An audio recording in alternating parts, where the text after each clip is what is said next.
Hi students. Last time in my last lecture, we were discussing about jurisdiction in IPC. While talking about jurisdiction, just a small recap. We had seen that there are two types of jurisdictions. One is intra-territorial and the other is extraterritorial. When we came to section 2, it talked about intra-territorial within India.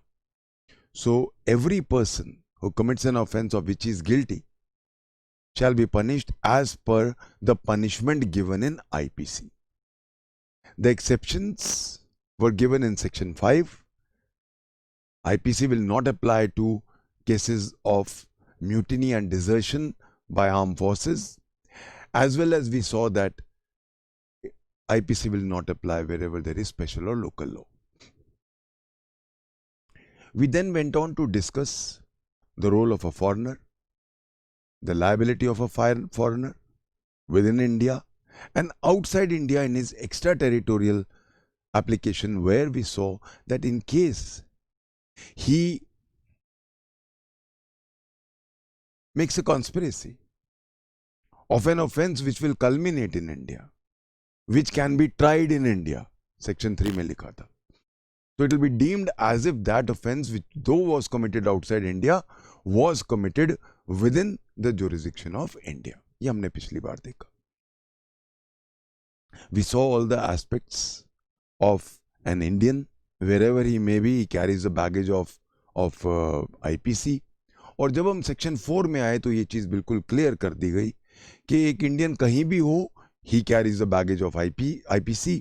और एक हमने देखा कि जो Indian ships and हमारे जो aircrafts हैं जो रजिस्टर्ड इन इंडिया हैं, वो कहीं भी जाएं, they are like floating islands of India. They will be considered as territory of India, and any offense which is committed on the territory of India IPC will apply.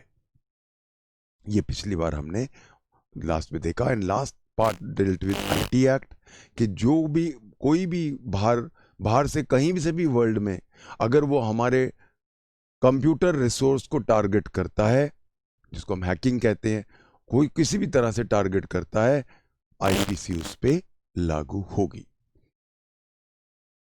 एक चीज जो हमने पिछली बार बहुत मैंने कहा था ध्यान रखना कि IPC का जो लिखा होता है वो एक्यूज के एंगल से लिखा होता है और विक्टिम के एंगल से नहीं लिखा होता. तो हमारा जुरिस्डिक्शन जब भी हमने देखना है, ये नहीं देखना कि वो इंडियन था, कि वो जो जिसके साथ ऑफेंस हुआ वो इंडियन था, चलो जी IPC लग गई. नहीं, ए territory, always remember that golden line which I gave you.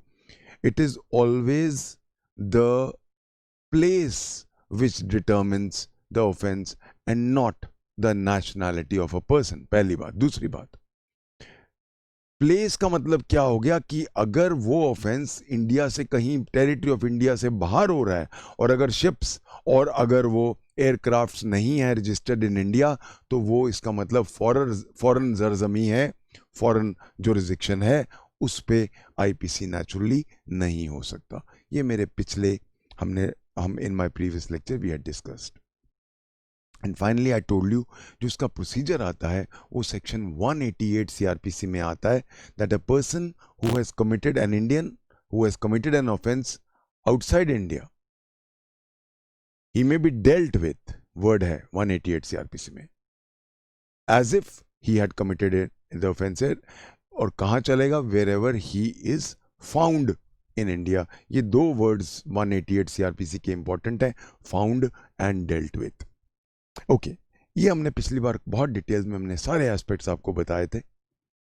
अब मैं कुछ क्वेश्चंस फ्रेम करना चाहूंगा, कुछ प्रोपोजिशंस फ्रेम करना चाहूंगा जो आप आंसर बना लेना. हम ऑलरेडी उनको डिस्कस कर चुके हैं, but just in case, because jurisdiction is one matter जो मुझे लगता है कि आएगा, बिकॉज बहुत सालों से नहीं आया है. This can form one of the propositions in future.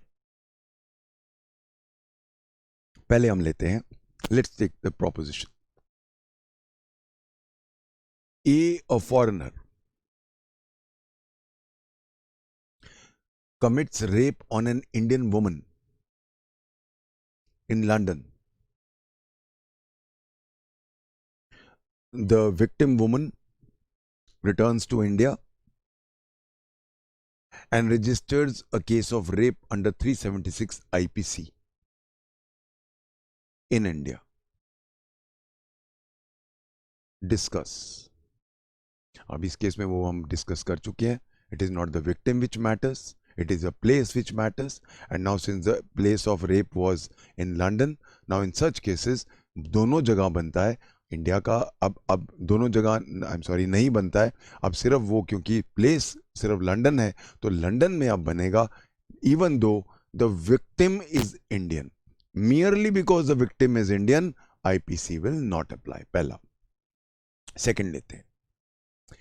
an Indian commits adultery in Sweden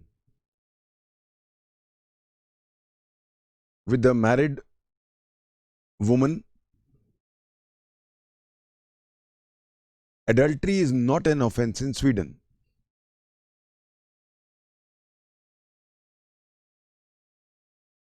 When A returns to India, a complaint case is put up against him. You are a judge, decide the case. अब इस case में आपको बात करनी है कि an offense which may not be an offense there, if it is an offense in IPC, then he will be tried here. एक चीज और इंपॉर्टेंट है. अब क्योंकि एडल्ट्री जो है 497 has been decriminalised by the Supreme Court, अब वो जजमेंट भी लिख के हमने बोलना है कि अब तो इंडिया में भी डीक्रिमिनलाइज्ड है, तो अब तो कोई भी ऑफेंस नहीं होगा. हाँ, सिविल एक्शन इसके ऊपर हो सकता है, तो वो खैर जब हम आएंगे 497 तो डिटेल में बात करेंगे. तो तब तक तो ये एक एडेड डायमेंशन आ जाएगा. बाई चांस कोई ऐसा ऑफेंस आ जाए जो इंडिया में भी डीक्रिमिनलाइज हो गया, अभी फॉर एग्जांपल 377 या ये वाला 497 वाला, तो ये डिपेंड करता है. तो वो एडेड डायमेंशन जरूर देने. तीसरा एक और लेते हैं.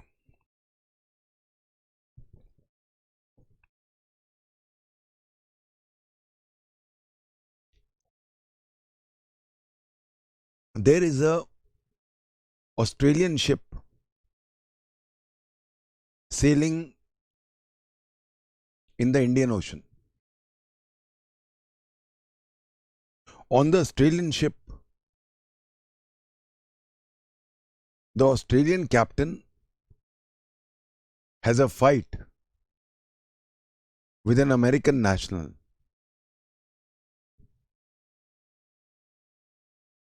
In the melee, the Australian captain shoots dead the American citizen.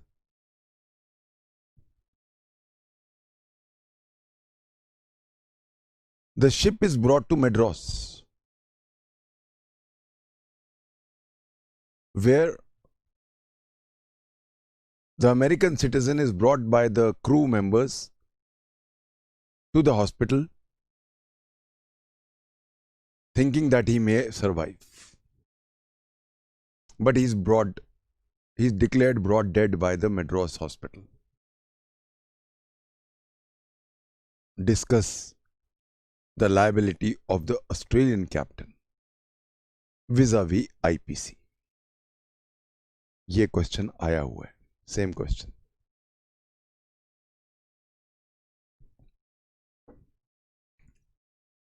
इस क्वेश्चन में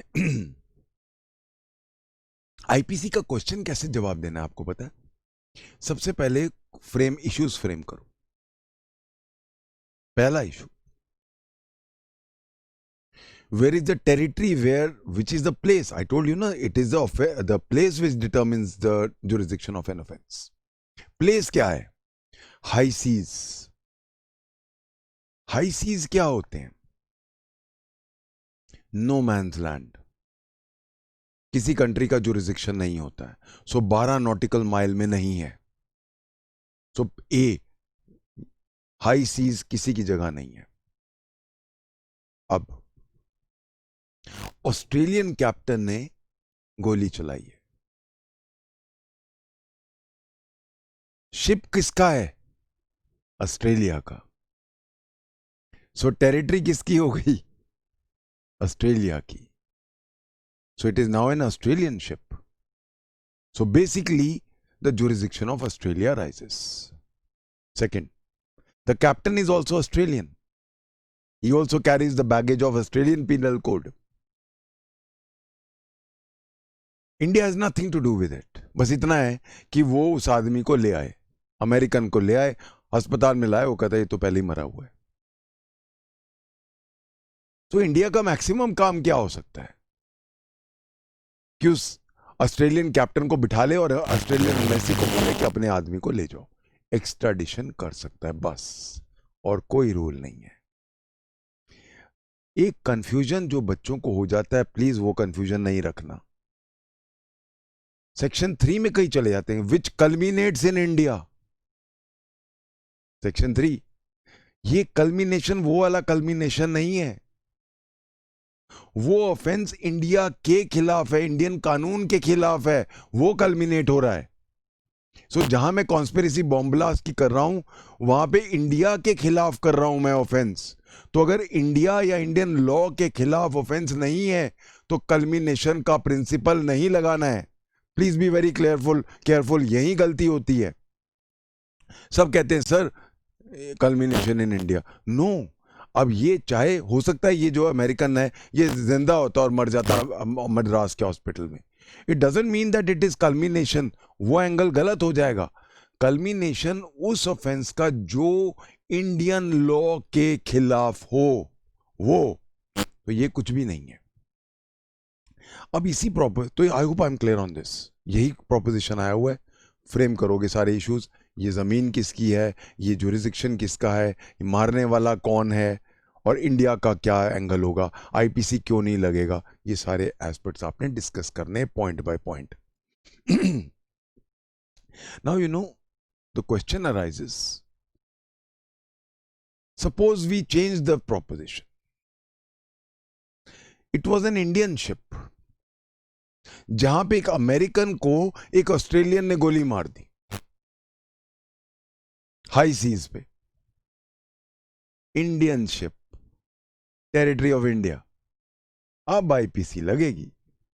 अब ये शिप अगर मेड्रॉस में आएगा, केस दर्ज होगा, और अब आईपीसी का चलेगा.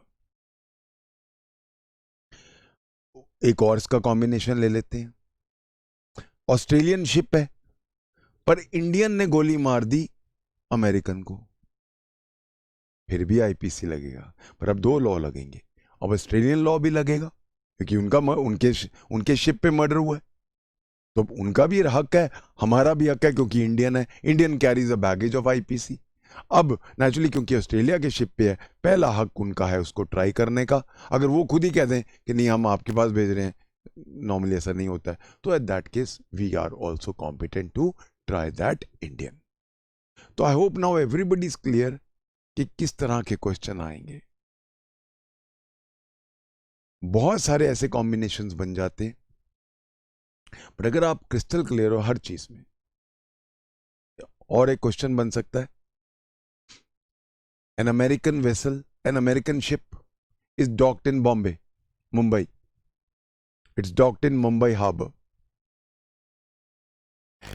एन अमेरिकन murders another American on an American ship, but docked in Bombay, in Mumbai, 12 nautical mile के अंदर. इंडिया की टेरिटरी है, लगेगा. इफ यू रिमेंबर एक केस हुआ था इटालियन मैरीन्स का, वो यही एंगल आ गया था. तो आई होप नाउ सब क्लियर हो गए कि कोई भी कॉम्बिनेशंस, कोई क्वेश्चन आ जाए, you should not be found wanting. So we are through with the topic of jurisdiction. अब मैं शुरू करता हूं सेक्शन 34.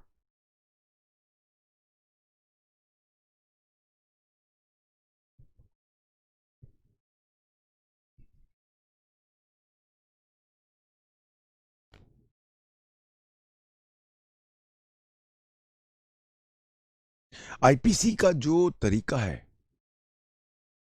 अगर हम आईपीसी देखें, अगर आपसे कंटेंट देखो, इंट्रोडक्शन, जो रिजेक्शन आ गया 5 पहले। चैप्टर 2 इज जनरल एक्सप्लेनेशंस, और सेक्शन 6 से लेकर सेक्शन 52A तक डेफिनेशंस हैं। चैप्टर 3 पनिशमेंट शुरू हो जाते हैं 53 से लेकर 75 तक। चैप्टर 4 में जनरल एक्सेप्शन शुरू हो जाएंगे। बहुत आगे चले गए। ये जो दूसरा पार्ट है जनरल एक्सप्लेनेशंस, उसका एक पार्ट है सेक्शन 34।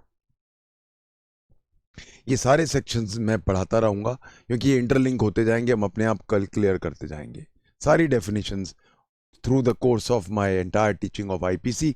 एक एक करके सब अपने आप आते जाएंगे और क्लियर होते जाएंगे, डिटेल में क्लियर होंगे।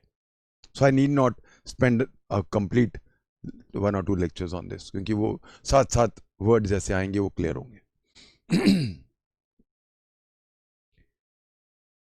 एक जनरल प्रिंसिपल क्या है? What is the general principle of criminality? जिसने ऑफेंस किया है वो ही पनिशेबल है।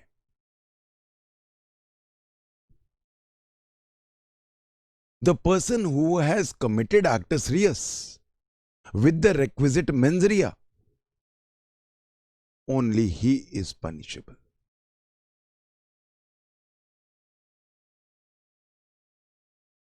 अगर मैंने एक्ट नहीं किया तो मैं पनिशेबल नहीं हूं। ये एक टिपिकल एक्सेप्टेड क्रिमिनल फिलॉसफी है।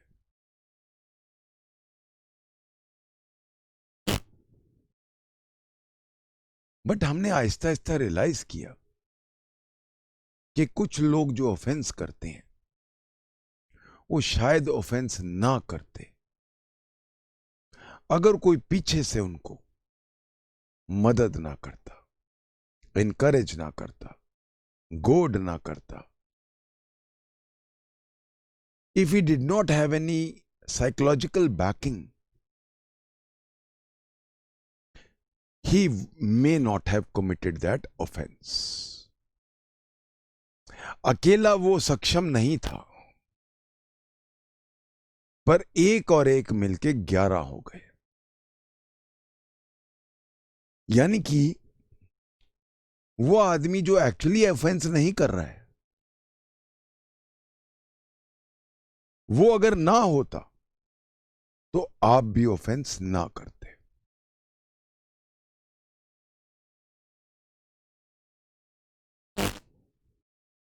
ऐसे लोग जो एनकरेज कर रहे हैं, हेल्प कर रहे हैं, mentally, physically,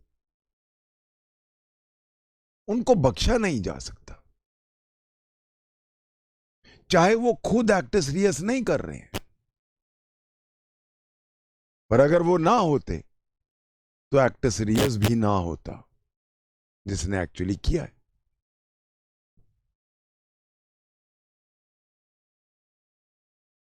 That means my very association with another person gives me the strength, gives me the guts to commit that actus reus. Had that person not been there, I would not have committed that offense. तो प्रसाद तो उसको भी मिलना चाहिए जो पर्दे के पीछे से काम कर रहा है। आईपीसी इस चीज को रिकॉग्नाइज करता है, इसीलिए हम इस चीज को 4 पार्ट्स में लेके आते हैं। आईपीसी उन लोगों को भी पनिश करता है जो सामने नहीं आ रहे हैं, या जो अगर सामने आ रहे हैं तो आपके साथ कंधे से कंधा मिला के काम कर रहे हैं पर एक्चुअल एक्ट नहीं कर रहे हैं।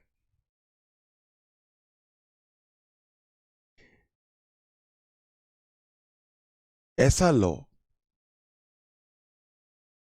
4 पार्ट्स में डिवाइडेड है.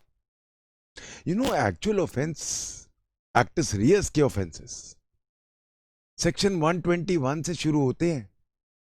कायदे से offences, acts which are prohibited और omissions which are prohibited, 121 whoever wages a war against India, 121 से आईपीसी शुरू होती है कायदे से, क्योंकि पहला ऑफेंस वहां आता है.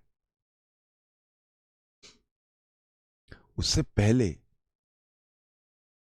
हम सारे एक्सप्लेनेशंस, जनरल एक्सप्लेनेशंस, सारे टाइप्स की पनिशमेंट्स और ये सारे प्रिंसिपल्स देने वाले हैं, जिसमें वो लोग जो सामने नहीं आ रहे हैं या आ भी रहे हैं तो पर वो खुद ऑफेंस नहीं कर रहे हैं, एक्टस रियस नहीं कर रहे हैं, ऑफेंस कर रहे हैं, एक्टस रियस नहीं कर रहे हैं, खुद नहीं कर रहे हैं, किसी और को करवा रहे हैं. सारे चारों जगह उनकी लायबिलिटी सेम है एज दैट पर्सन जो एक्टस रियस कर रहा है. ऐसे कौन से 4 प्रिंसिपल्स हैं, ऐसे कौन से 4 हेड्स हैं जहां पे वो आदमी जो आपके साथ कंधे से कंधा चला के चल रहा है पर पीछे, वो आदमी जो खुद एक्टस रियस नहीं कर रहा है बट आपके साथ है, वो आदमी जो आपको मेंटल सपोर्ट दे रहा है, वो आदमी भी इक्वली लायबल है. ऐसे कौन से 4 एस्पेक्ट्स हैं जहां पे एक्सेप्शन है to the basic law of criminality? These are exceptions. क्यों? Only the person, as per the law of criminality, only the person who actually does the act should be made punishable. हम यहां उन आदमियों को punish कर रहे हैं जो एक्ट नहीं कर रहे बट उनकी वजह से एक्ट हो रहा है. ये 4 हेड्स हैं, ये 4 टॉपिक्स हैं हमारे. पहला, कॉमन इंटेंशन, सेक्शन 34. दूसरा, अबेटमेंट, सेक्शन 107. तीसरा, कॉमन ऑब्जेक्ट, 141 से 149 और आगे भी. और चौथा, the law of conspiracy, section 120A.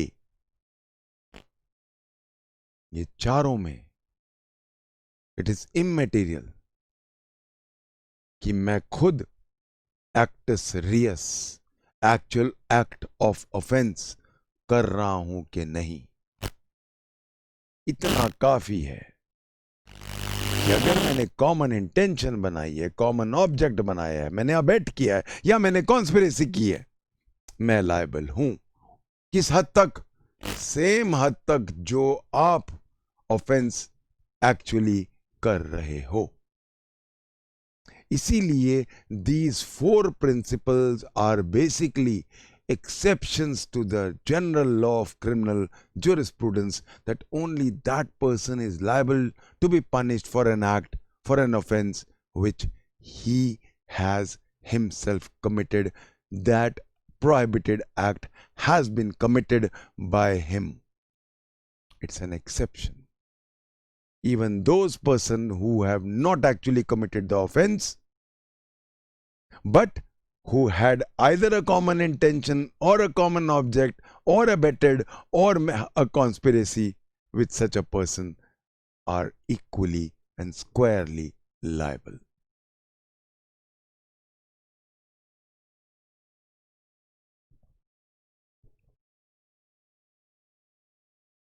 पहले हम लेते हैं सेक्शन 34.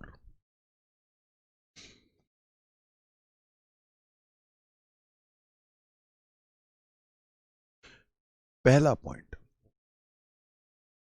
सेक्शन 34 कोई ऑफेंस नहीं है.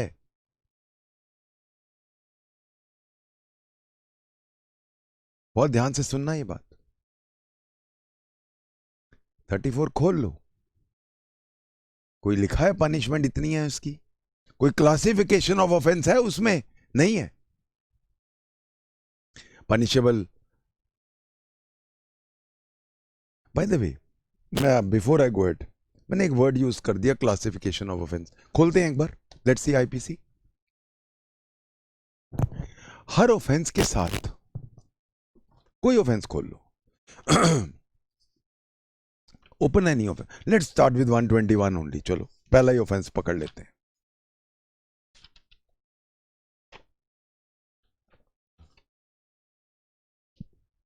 One 121, waging a war against India. Classification of offence पढ़ो। पनिशमेंट, डेथ और imprisonment for life and fine.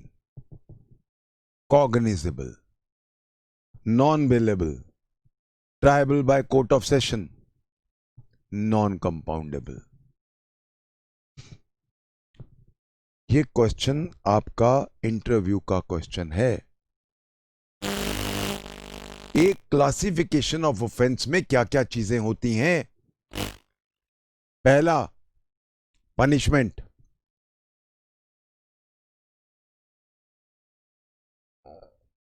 Punishment के अंदर A, the extent, B, the nature.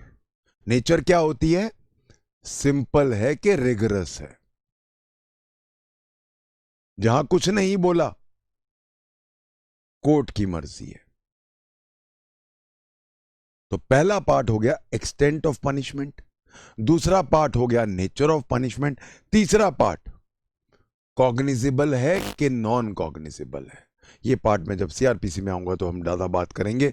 Cognizable, जिसमें एफआईआर दर्ज हो सकती है, where a police officer can arrest without any warrant, और नॉन कॉग्निजिबल, जहां सिर्फ कंप्लेंट दर्ज हो सकती है मैजिस्ट्रेट के सामने, सेक्शन 200 में सीआरपीसी में। तो कॉग्निजिबल है कि नॉन कॉग्निजिबल। तीसरा एस्पेक्ट, बेलेबल है कि नॉन बेलेबल है। बेलेबल, मेरा राइट है as a right to bail, मेरे पास होता है, सेक्शन 436 सीआरपीसी में आता है ये।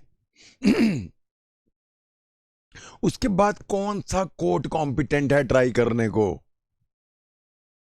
सबसे ऊपर कोर्ट ऑफ सेशन, उसके नीचे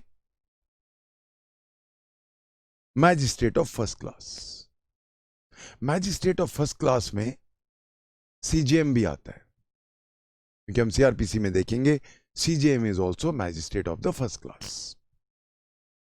तो ऊपर आ गया trial of by the session court, session also includes ADJ.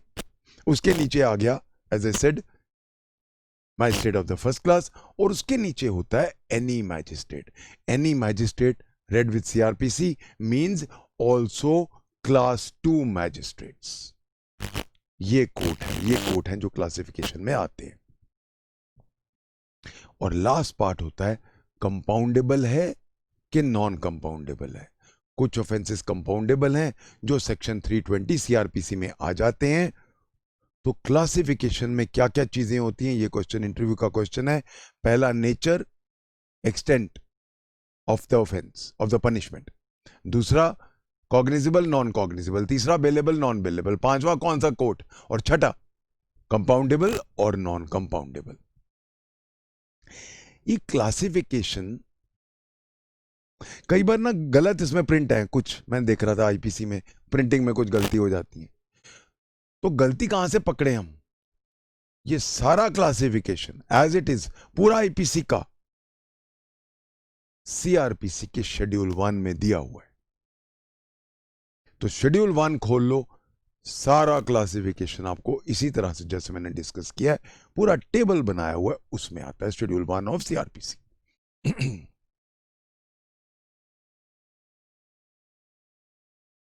हम बात कर रहे थे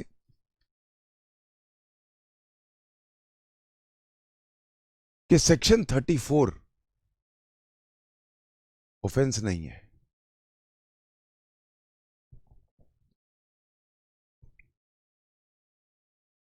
सेक्शन 34 एक प्रिंसिपल है. It merely lays down a principle. इस पूरे सेक्शन 34 में ना ऑफेंस का वर्ड आया है, ना कोई पनिशमेंट का वर्ड आया है, ना क्लासिफिकेशन है, ना कोई इलस्ट्रेशन है, ना कुछ भी नहीं है. एक बार खोलते हैं सेक्शन 34 देखते हैं.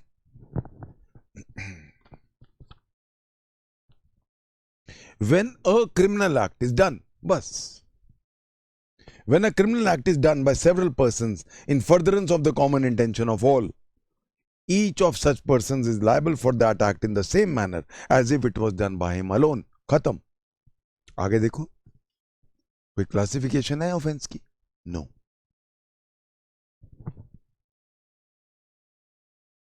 ये पहला पार्ट है 34 का. Abetment is a offence by itself. हर एक में सेक्शन 109-10 से शुरू हो जाता है punishment. Common object is an offence by itself. 149 वगैरह सब पनिशमेंट्स. क्लासिफिकेशन ऑफ ऑफेंसेस है. कॉन्स्पिरेसी 120B में पनिशेबल है. तो प्लीज रिमेंबर, जो मैंने 4 आपको हेड्स बताए, common intention, common object, conspiracy, abetment, एक है सिर्फ जो कायदे से ऑफेंस की परिभाषा में नहीं आता है, बट एक प्रिंसिपल है.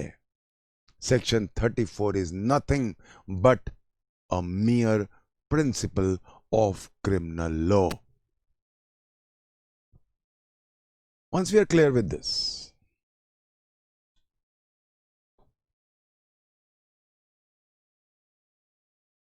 what does section 34 say?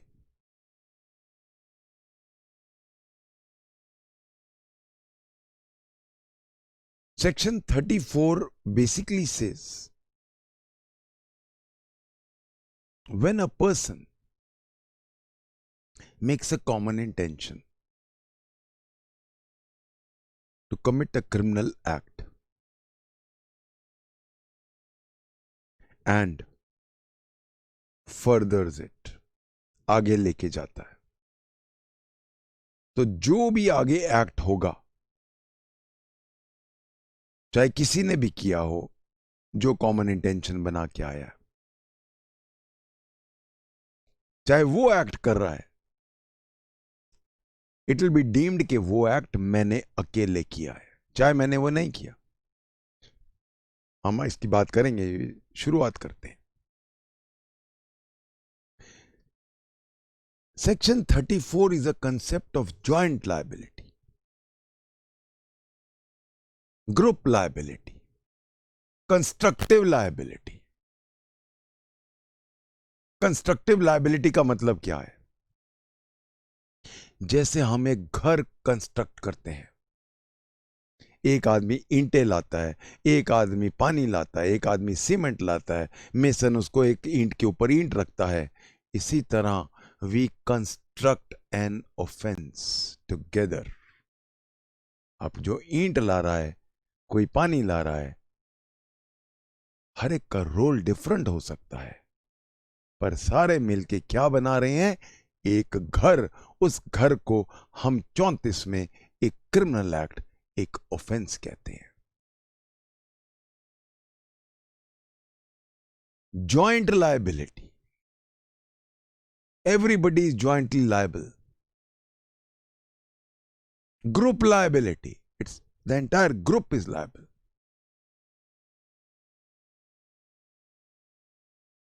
Before I start discussing this whole principle, मैं शुरुआत करना चाहूंगा एक लैंडमार्क जजमेंट की इसके ऊपर, समझने के लिए कि इसका प्रिंसिपल क्या है. Birendra Kumar Ghosh versus emperor 1925, privy council.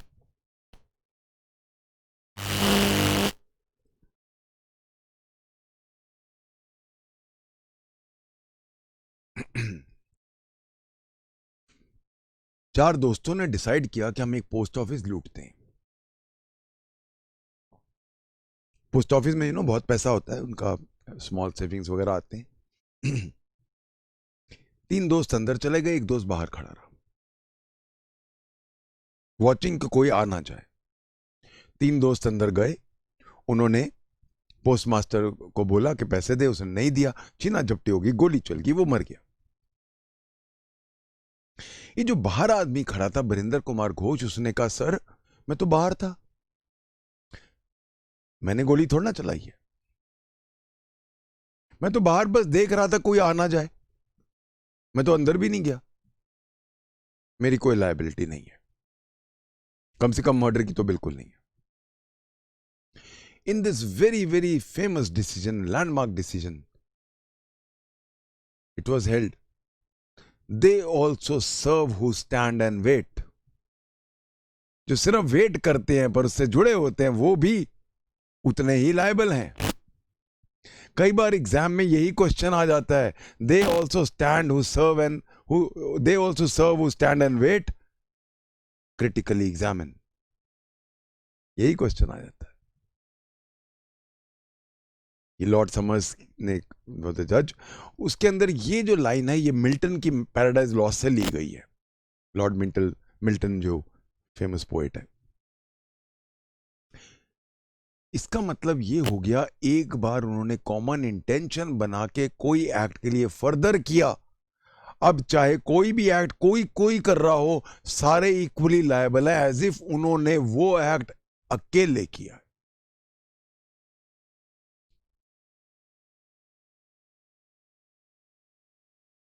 I use the word constructive liability, joint liability, group liability. I did not use the word vicarious liability, though most of the books use the word vicarious. Even many Supreme Court judgments, Honorable Supreme Court judgment has used the word vicarious.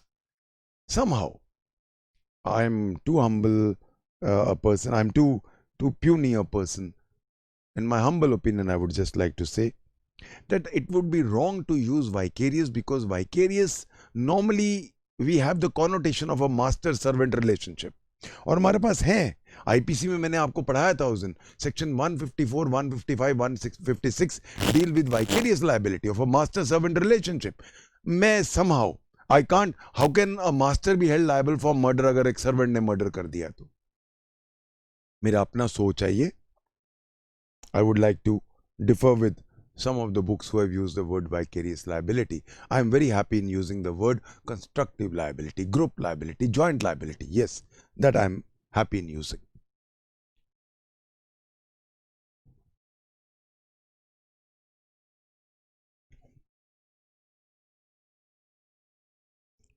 पहले हम लिखते हैं the why. Object लिखते हैं section 34 का. Why? I would like to quote the Supreme Court. Sri Ganesh versus State of Mysore, 1958 Supreme Court. Jaswant Singh versus State of Himachal Pradesh, 1989. I quote, Section 34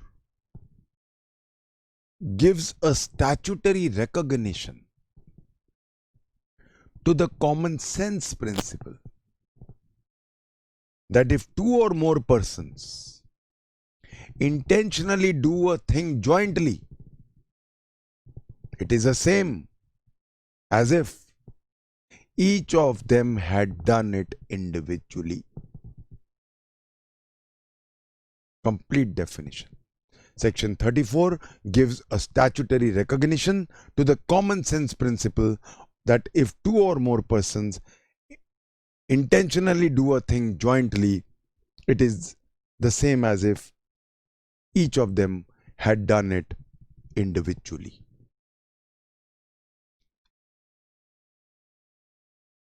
What is the object? दो मोटे object है. पहला object लेते हैं.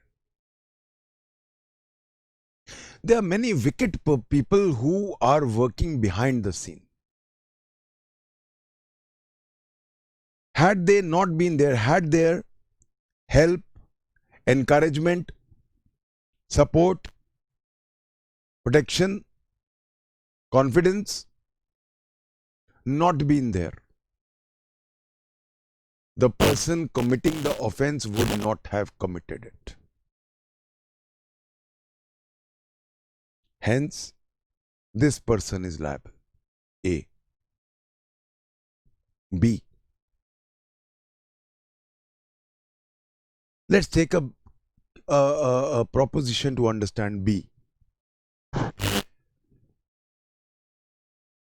5 दोस्तों ने ABCDE ने Z को अटैक किया. उनकी दुश्मनी थी Z से. ABCDE नाइव्स के साथ आए. E घर के बाहर खड़ा हो गया, देख रहा था कोई आ ना जाए. ABCD ने उसको पकड़ के छुरे मारने शुरू किए. A ने छुरा मारा उसके कंधे में. B ने उसको छुरा मारा उसके पेट में. C ने उसको छुरा मारा पीठ में. और D ने छुरा मारा उसके हार्ट में.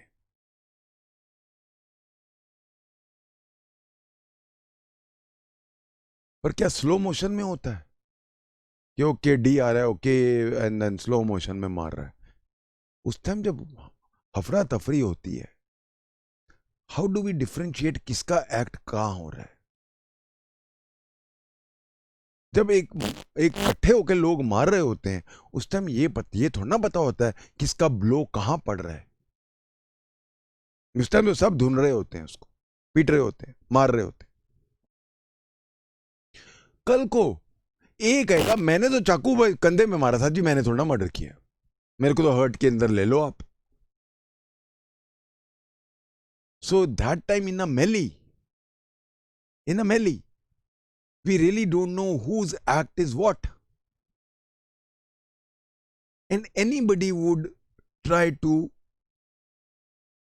get free in this smoke screen. Anybody can escape the dragnet of law in this smoke screen that my act was not the act which caused the death. It is impossible to know which act in that heat of moment was done by which person. So we'll do one thing.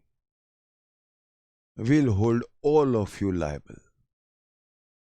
All of you are liable for the act of death, even though your act, even that person E जो बाहर खड़ा है, वरिंदर कुमार घोष, वो भी उतना ही liable है जितना कि जो हार्ट में छुरा मार रहा है डी वैसे. सो बेसिकली हमारे 2 ऑब्जेक्ट्स हैं. On this we have Israr versus state of Uttar Pradesh, 2005 Supreme Court. The first basic aspect is when it is so difficult to distinguish between the criminal acts of various individuals who are acting in a melee, then it is safer to fasten the liability on each person who had come there after making a common intention. हम ये बात common intention बहुत detail में बाद में बात करेंगे. So what is the principal?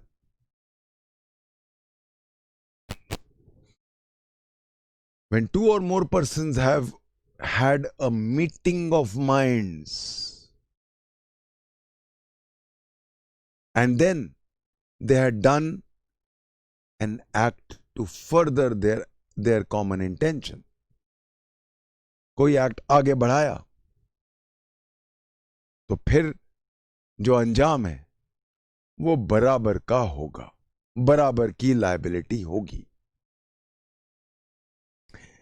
Let's go to little history. थोड़ी हम इसको एक एक वर्ड को डिस्कस करने वाले हैं, डोंट यू वरी.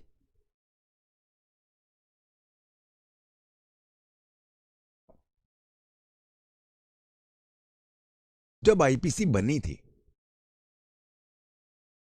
तो ये जो वर्ड है furtherance of common intention of all नहीं था. पहले क्या थी आईपीसी, पढ़ते हैं. When a criminal act is done by several persons, each of such person is liable for that act in the same manner as if the act was done by him alone. ये थी पुरानी IPC.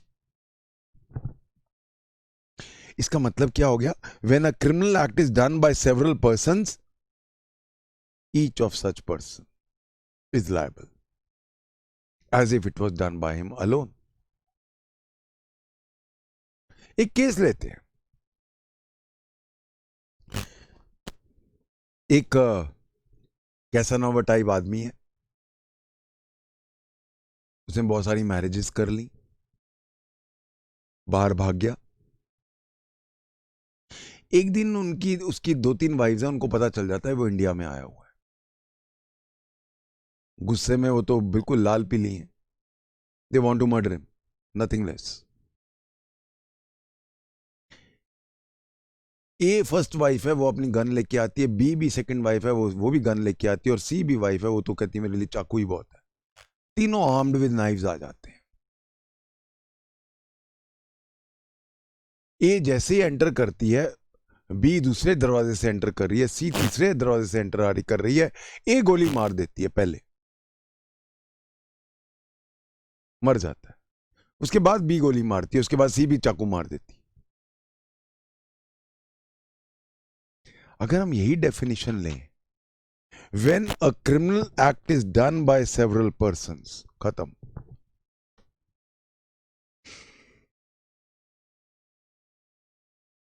इसमें क्या चीज missing है? इन तीनों का meeting of minds. अलग अलग आई हैं तीनों, मीटिंग ऑफ माइंड्स नहीं है.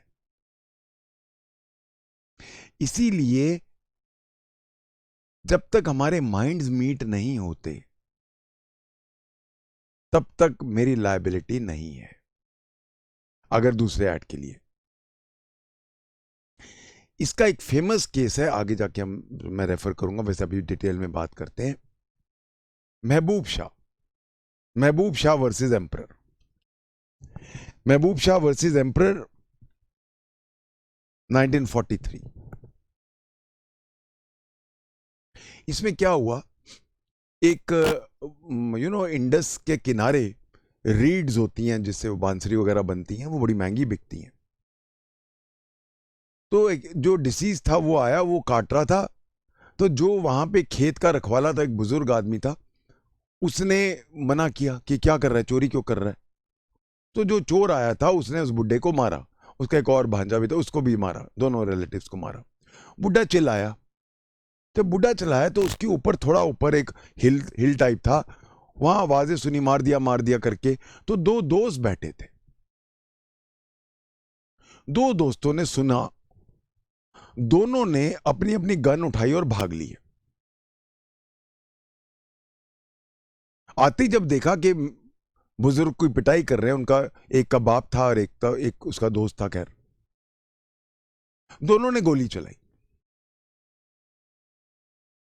जो लड़का था उसका, बुड्ढे का, उसकी गोली से वो मर गया, जो डिसीज है, जो चोरी करने आया था. और ये जो लड़का था महबूब शाह, इसकी गोली से भी लगी पर वो मरा नहीं. कोर्ट ने कहा दोनों लायबल है, फांसी की सजा दे दी for the murder of that deceased. Privy Council ने कहा, जैसे ही बुड्ढे की आवाज सुनी, दोनों ने अपनी अपनी गन उठाई और भाग लिए. कहीं आपस में इनका meeting of mind, common intention नहीं बना. हाँ, जो इस लड़के ने, इसके दोस्त ने, महबूब शाह ने जिसको गोली मारी, वो 307 का केस तो बनता है, वो तो अलग बात है. But Mehboob Shah is not liable for the death of the deceased. वो इसके लड़के ने मारा, वो अकेला लायबल है, ये लायबल नहीं है. क्यों?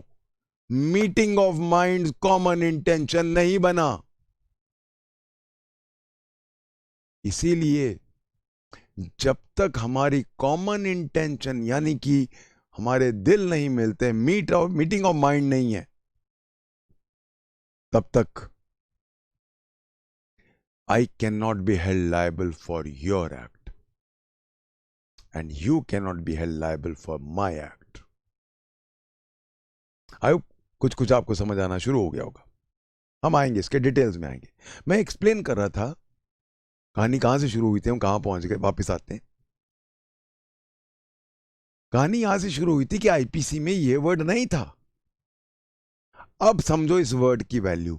इन furtherance of common intention of all बाद में ऐड हुआ. ये एक जजमेंट थी, एक जजमेंट थी Queen Empress versus Gorachand Gopa. Queen Empress versus Gorachand Gopa 1866 की जजमेंट थी. इसमें जस्टिस बार्न्स पीकॉक है, फुल बेंच जजमेंट है कैलकाटा का.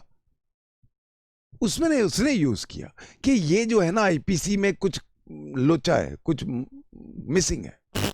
हाँ, अगर हम ये यूज कर दें इन फर्दरेंस ऑफ कॉमन इंटेंशन तो क्रिस्टल क्लियर हो जाता है. तब से ये ऐड हुआ, तब ये इंट्रोड्यूस हुआ, तब ये 1870 में जो अमेंडमेंट एक्ट आया उसमें इंट्रोड्यूस हो गया. ये जो पूरी हिस्ट्री है, ये सुप्रीम कोर्ट ने एक्चुअली, ये मैंने नहीं ढूंढी, ये एक सुप्रीम कोर्ट के जजमेंट में आई. Honourable Supreme Court went into the history कि ये in furtherance of common intention खास जोड़ा गया. इसीलिए अगर फर्दरेंस नहीं है और कॉमन इंटेंशन नहीं है तो 34 में कोई वैल्यू नहीं है. इसलिए दो वर्ड्स इतने इंपॉर्टेंट बन गए हैं. ये जो जजमेंट है जहां सुप्रीम कोर्ट ने ये हिस्ट्री ट्रेस की, I would like to share that. Y Venkaiah, VENKIAH, Y Venkaiah versus state of Andhra Pradesh 2009 Supreme Court. इसीलिए in furtherance of common intention of all, इसकी बैकबोन है, इसकी रीढ़ की हड्डी है. अगर ये नहीं है, अगर कॉमन इंटेंशन है और फर्दरेंस नहीं है, वो आएंगे हम अभी तो भी नहीं है. अभी थोड़ा प्री मैच्योर बात कर रहा हूं, अभी आने वाले हम इससे. एक चीज और यहां पे मुझे ये भी पता लगाना है कि पहला ये जड़ कहां है. ये जो प्रिंसिपल है that everybody is liable for the act of other, इसका अर्लीस्ट हमारे पास जुडिशियल प्रोनाउंसमेंट कौन सा है? इसका मेरे पास जो पुराना, सबसे पुराना जजमेंट है वो है R versus cruise, CRUISE 1838 English law है. आर वर्सेस क्रूज से शुरू हुआ था ये. आर वर्सेस क्रूज में कहा, एक क्या केस हुआ था, एक पुलिस ऑफिसर किसी को अरेस्ट करने गया. शाम का, रात का वक्त हो गया था, शाम हो रही थी, रात हो रही थी, लेट शाम थी. तो वो जब अरेस्ट करने गया तो सारे घर वाले आ गए, 10-12 लोग आ गए, उसको चिमड़ गए और अब उसकी पिटाई शुरू कर दी. अब ये नहीं पता चला कौन कौन आया था, किसने क्या मारा. First time it was held all are liable. चाहे किसी ने मारा चाहे नहीं मारा, जो भी कॉमन इंटेंशन लेके उस पुलिस ऑफिसर को रोकने आए थे, वो सारे लायबल है. आर वर्सेस क्रूज से कहानी शुरू होती है, जो आके हमें सेक्शन 34 में नजर आती है. Let us now go to the ingredients of section 34. अब पढ़ते हैं.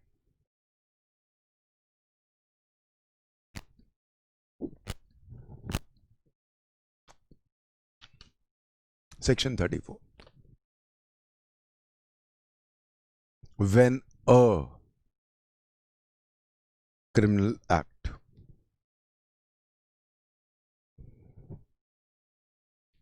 का मतलब क्या होता है? When का मतलब होता है एक. प्लीज रिमेंबर, आईपीसी में का मतलब सीरीज ऑफ एक्ट्स भी हो सकता है. So when does not necessarily mean one act, it can mean a series of acts. Series of acts का एग्जांपल देता हूं। एक लड़की शादी करा के आई, जो ससुराल वाले थे वो बड़े लालची थे, क्रूअल्टी शुरू कर दी लड़की ने बेचारी ने। पहले दिन उसको बोला दहेज लेके नहीं आई, नीचे बैठ के खाना खा। वहीं से क्रूअल्टी शुरू हो गई। 5-6 साल क्रूअल्टी रोज बढ़ती गई। एंड में लड़की ने सुसाइड कर लिया। पहले दिन से जब शादी होके आई, जब उसको बोला था नीचे बैठ, वहां से क्रूअल्टी शुरू हुई। इट इज अ एक्ट, चाहे वो क्रूअल्टी 5 साल चलती रही। It is a series of acts. A series of act in IPC is also covered by a act. कहां, कैसे? Do I have some law on this? Let's go to section 33. The word act denotes as well a series of acts as a single act. So, a also means a series of acts. So, when a criminal,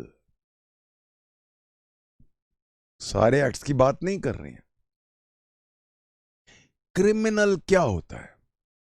वो act जो punishable है, जो state मना करती है, और अगर आप तोड़ोगे तो पनिशेबल है। So when a criminal act, what is the meaning of the word act? Act तो मैंने बताया था जब हम एक्ट सीरीज पढ़ रहे थे। Act also includes a word omission. दोनों उल्टे हैं। एक्ट का ऑपोजिट क्या है? ओमिशन। दोनों ऑपोजिट्स एक ही मीनिंग रखते हैं आईपीसी में। क्यों? वापिस आते हैं सेक्शन 33, फिर पढ़ते हैं second part. The word omission denotes as well a series of omissions. Now इसका मतलब है series of acts will be a and series of omissions will be a omission. Please come back to section 32. In every part of this code, except where a contrary intention appears from the context, words which refer to acts done extend also to illegal omissions. बहुत important है ये था section 32। Act in IPC also includes illegal, not omissions, illegal omissions. So act जहां हम code में word use करते हैं वहां पे इलीगल ओमिशन भी कवर हो जाता है। So all acts is equivalent to all illegal omissions. यहां जैसा कि हमने वर्ड यूज किया illegal omissions, you know, when I use the word illegal का मतलब क्या है? Let's go to section 43. The word illegal is applicable to everything which is an offense or is prohibited by law or which furnishes a ground for civil action.